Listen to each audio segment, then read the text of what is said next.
Em nome do Pai, e do Filho, e do Espírito Santo. Amém. Queridos irmãos e irmãs, a igreja celebra hoje com grandíssima alegria a festa dedicada a São Marcos, o evangelista. Ele que, apesar de ter um nome romano, é judeu de nascimento e era também conhecido pelo nome de João.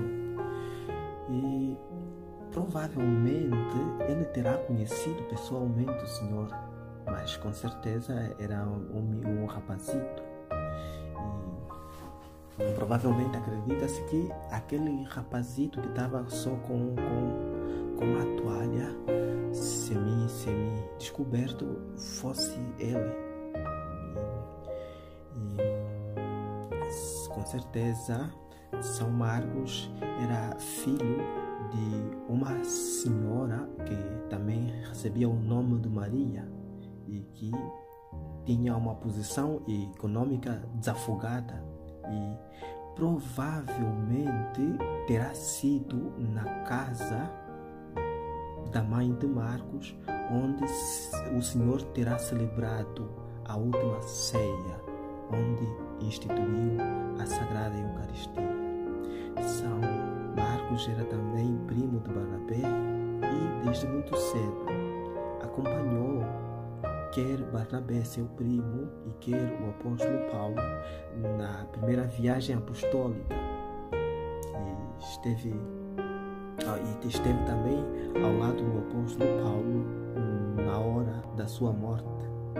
Ora, de São Marcos nós podemos aprender hoje muitas coisas, desde aquele incidente que houve quando realizou-se a primeira viagem apostólica, e em que depois Paulo quis desfazer-se completamente de Marcos, porque houve um desentendimento, se calhar por causa do cansaço, e Marcos já não conseguia seguir em frente. E mais tarde São Marcos torna-se fiel intérprete de São Pedro, e por isso São Pedro, na primeira leitura da missa de hoje, o apelida de o meu filho. Isso dá a entender que havia uma relação que unia o príncipe dos apóstolos a São Marcos. Por isso pode-se perceber que eventualmente São Marcos foi o intérprete de São Pedro, e terá sido a influência de São Pedro que lhe suscitou escrever o evangelho que escreveu, e com essa profundidade, com essa simplicidade, e porque acredita-se mesmo que terá havido aí a aprovação do próprio apóstolo Pedro.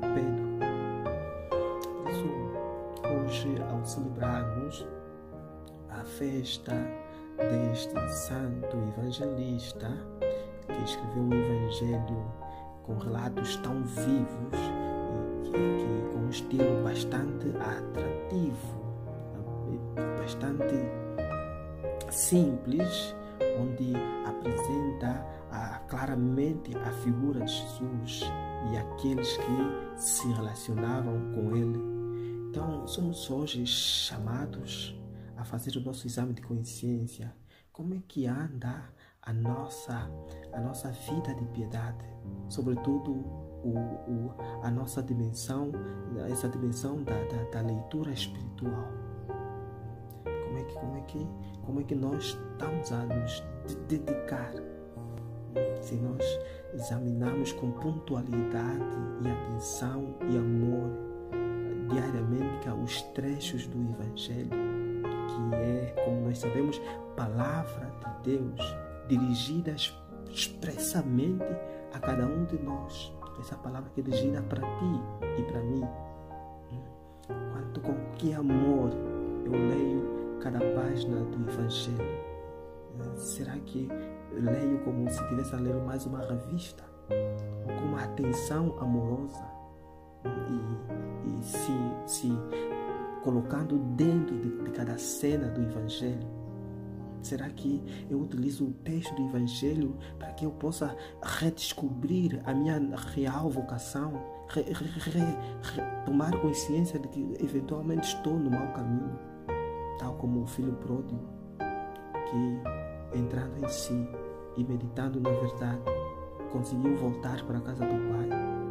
Será que a leitura do Evangelho suscita em nós o ardor por viver mais unido ao Senhor? Será que a leitura do Evangelho nos suscita mais contrição, mais consciência de que somos pecadores e de que precisamos que o Senhor nos limpe, que o Senhor nos transforme? E por isso temos que, por via disso, nos abandonar mais a Ele. Então, são muitas as pistas que São Marcos hoje nos pode dar, desde a possibilidade de sempre recomeçar, de não classificar as pessoas definitivamente como incapazes, porque Deus pode trabalhar adequadamente com um instrumento que, a partir do olhar dos homens, seja completamente descartável. Deus pode transformar em pedra angular alguém que tu eventualmente desprezas. Então, vamos hoje nos submeter todos ao desígnio do Senhor, e que verdadeiramente todos nós cheguemos a ser verdadeiros instrumentos do Senhor para cumprir o mandato que Ele nos deixou, que é de anunciar o Evangelho a todas as criaturas, a todas as gentes, como também reportou São Marcos no seu Evangelho. Que São Marcos do céu interceda por todos nós, para que nós possamos ter mais paixão evangélica, mais zelo por participar na obra da evangelização, mais sentido de contrição diante das nossas limitações. Que Deus, nosso Pai, nos abençoe. Em nome do Pai, e do Filho, e do Espírito Santo.